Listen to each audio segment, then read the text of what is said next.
Olá, olá, seja muito bem-vindo nesse vídeo. Esse vídeo é muito reflexivo, mas ele é muito legal, porque nós vamos discutir sobre como pensam os dentistas que faturam acima de R$100 mil por mês e até o que fazer para se tornar um deles. Agora, eu não estou falando em R$100 mil em uma clínica gigantona, que tem muita gente trabalhando. Eu estou falando um dentista faturando isso com o trabalho dele na cadeira dele. Esse é o foco. E de onde eu tirei essas informações? Bom, eu não sei se você sabe ou não, mas eu trabalho com gestão e marketing há muito mais de 12 anos, como professor, como mentor. Eu tenho mentorados em vários países, inclusive nos Estados Unidos, no Brasil, mas meu foco mesmo é no Brasil e eu tenho grupos de mentorados e eu tenho conversas com eles.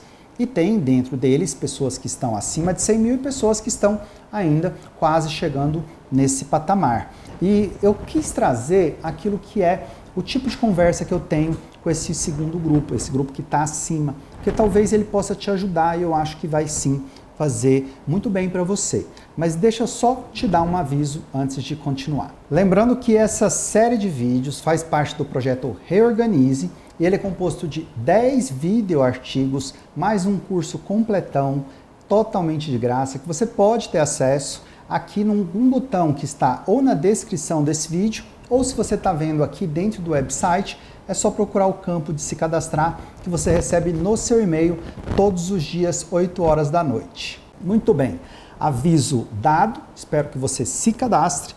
Vamos lá, como que pensa então esses dentistas, que faturam mais de 100 mil? Eu vou te colocar 3 tópicos que é muito comum nas conversas que eu tenho com eles. Primeiro tópico, como manter o consultório faturando sem depender dele? Agora, vamos fazer uma ressalva aqui.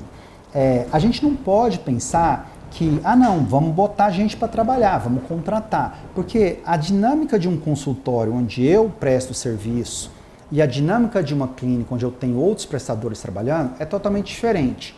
Eu até tenho uma frase que eu gosto muito que é: clínica não é evolução de consultório. Não é porque o consultório está indo bem que ele tem que virar uma clínica. Se o consultório está indo bem, meu amigo, e você gosta daquilo daquele jeito, faz o consultório dar ainda melhor. Essa é a minha recomendação, porque gestão de clínica é totalmente diferente de gestão de consultório, gestão de pessoas é totalmente diferente quando você tem muita gente trabalhando, pouca gente, ou só você trabalhando ali dentro, ou 2 pessoas, é totalmente diferente. Então, não que tenha uma melhor que a outra, mas que funcionar no consultório de um jeito não significa que se eu botar a gente para trabalhar vai funcionar também. Aliás, tende a não funcionar, porque a dinâmica é diferente, como eu falei.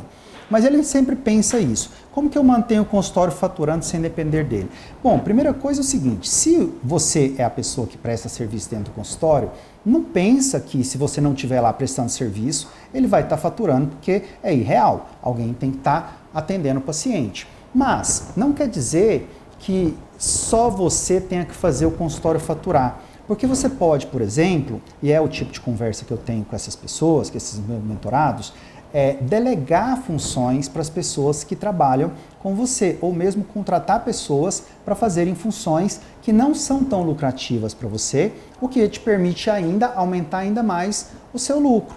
Por exemplo, você pode delegar para os seus pacientes a forma como eles vão delegar para os seus pacientes, não, você pode delegar para a sua secretária algumas funções como manter a gestão financeira do paciente, coisa que talvez você faça e ela só te entrega um relatório, o que vai te economizar tempo. Você pode delegar para as pessoas que trabalham com você gerenciar os seus pacientes no pós-atendimento, na finalização. Você pode delegar às pessoas algumas campanhas de marketing, testar se a coisa está funcionando. E você pode ainda criar métodos de você gerar renda com seus pacientes que não sejam dependentes unicamente do seu atendimento, como programas, campanhas, etc. E ir delegando isso para as pessoas, treinando as pessoas para que elas fiquem fazendo toda a parte mais operacional, deixando você cada vez mais com aquilo que é o que te faz realmente lucrar muito, que é o seu atendimento, quando você já está principalmente nesse nível. Segunda questão que a gente conversa muito, como criar outras fontes de renda. Isso é muito importante para a gente pensar, porque nós somos o nosso produto.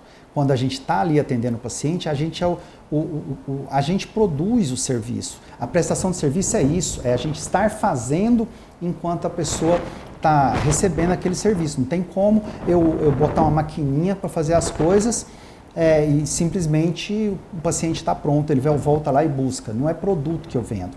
Mas eu posso sim criar outras fontes de renda. Por exemplo, eu sempre gosto de pensar muito em investimentos. Então, de acordo com o perfil da pessoa, ela vai pensar se ela vai fazer investimento financeiro, não necessariamente de risco, mas dependendo do valor que a gente está falando, sim, uma parcela você pode colocar em alguma coisa de mais risco, mas nunca tudo numa cesta só. Ou você pode, não, eu gosto mais de imóveis, eu vou investir em imóveis, eu vou investir em coisas que nós chamamos de ativos. O que é um ativo? É algo que eu ponho dinheiro e esse dinheiro que eu pus começa a trabalhar retornando para mim. Exemplo mais simples, aluguel. Você tem um imóvel, alguém te paga o aluguel por ele. Ele está sendo um ativo para você.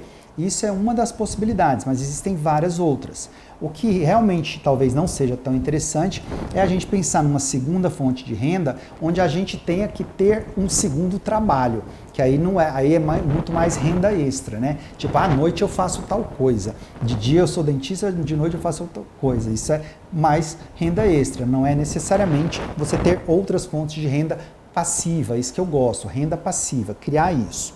Terceiro, tópico muito comum, como desacelerar até a aposentadoria.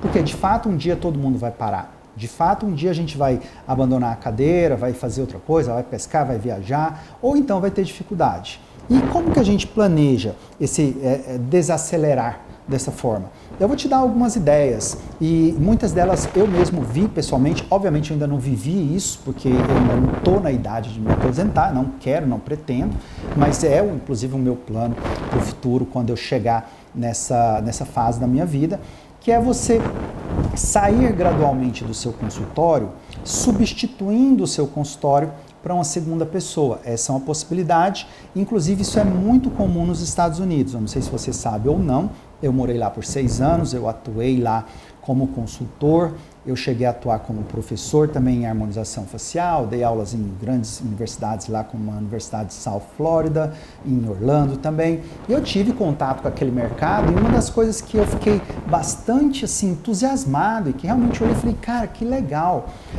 que existe mecanismos lá, não é que todo consultório lá funciona assim, eu já vi consultório que a pessoa que comprou porque estava fechado, claro que eu vi, mas existe um processo de substituição.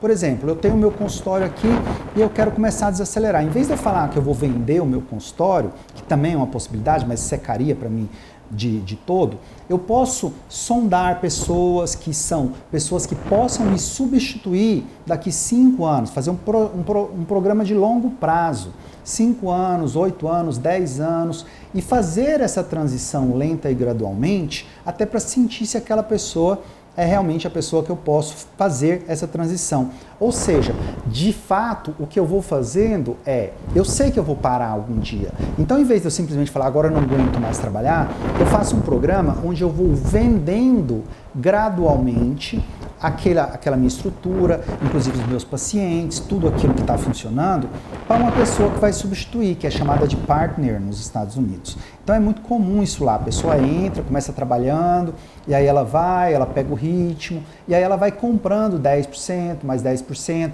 chega uma hora que ela está sócia com você, 50%, e ela vai até você aposentar, que pode ser a venda total, ou inclusive você pode, se você organizar bem as suas finanças, inclusive manter lá 10% como um título de aposentadoria.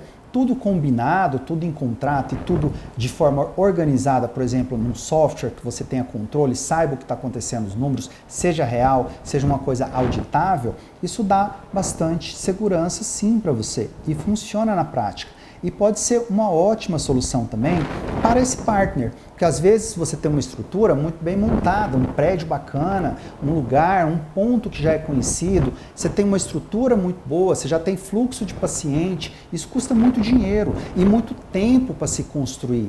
Uma pessoa que possa estar ali querendo alcançar o espaço que você tem hoje, ela pode ter acesso a esse espaço de forma gradual ao longo do tempo. E isso para ela pode ser também muito vantajoso, porque se ela for construir a mesma estrutura sua, colocar um monte de equipamentos, talvez ela vai demorar 20 anos, talvez ela vai demorar muito mais que isso.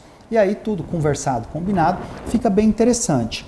Veja que esse tipo de conversa aqui é uma conversa muito mais elevada, né? É uma conversa que você tem conversando sobre várias coisas. Agora, a pergunta é, então se você passar a pensar assim, você vai passar a ganhar 100 mil por mês?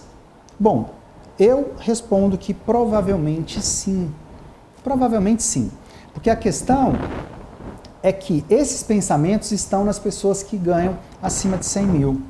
Só que esses pensamentos só estão lá porque essas pessoas, não é porque elas ganham acima de 100 mil, é porque elas resolveram os outros problemas que ocupavam a cabeça dela, a mente dela, para esses assuntos que eu trouxe, esses 3 tópicos. Porque eu tenho absoluta certeza que a grande maioria de vocês que está assistindo esse vídeo aqui vai concordar que esses 3 tópicos são altamente importantes. Se eu pensar como que eu mantenho meu consultório faturando sem eu estar trabalhando, eu pensar como é que eu faço para ter renda passiva, eu pensar como é que eu faço para desacelerar até aposentar. São coisas muito importantes de se pensar. Agora, se você analisa essas coisas, não, isso é importante sim, mas por que eu não estou pensando nisso hoje? Porque talvez você está apagando incêndio. Talvez o teu tempo está sendo ocupado com um monte de outras tarefas que não te deixam livre para pensar nessas coisas. Por exemplo, se você está com um problema de, eu não tenho problema de, eu estou com problema, Éder, não tem paciente aqui, não tem como pensar em aposentadoria não tem paciente. Não tem problema, você não tem paciente, vamos resolver esse problema. Eu vou te dar, por exemplo, uma sugestão de você olhar um vídeo que eu tenho aqui no meu canal e também no meu site, que é como comprar pacientes. Como comprar pacientes. Você vai lá que eu vou te mostrar caso real que eu fiz em janeiro e te mostro sobre ele. E também tem um outro vídeo que eu vou te recomendar, que é 3 tecnologias que dão muito lucro no consultório. Inclusive, nesse 3 tecnologias que dão muito lucro, eu explico até o que eu vou fazer com as pessoas que não foram aproveitadas no vídeo anterior de como comprar paciente, que foram pessoas que se cadastraram, mas que não viraram pacientes. Então é bem importante que você veja ele e talvez eles sejam muito úteis para resolver esse problema de ter falta de paciente no consultório. E uma outra situação que talvez possa acontecer é, Éder, mas eu preciso aumentar meu faturamento ou aumentar meu lucro. E se esse for o caso, eu também vou te deixar algumas sugestões. Tem um vídeo chamado A Maior Fonte de Prejuízo no Consultório, onde eu explico bem certinho qual é essa fonte e o que fazer para superar ela.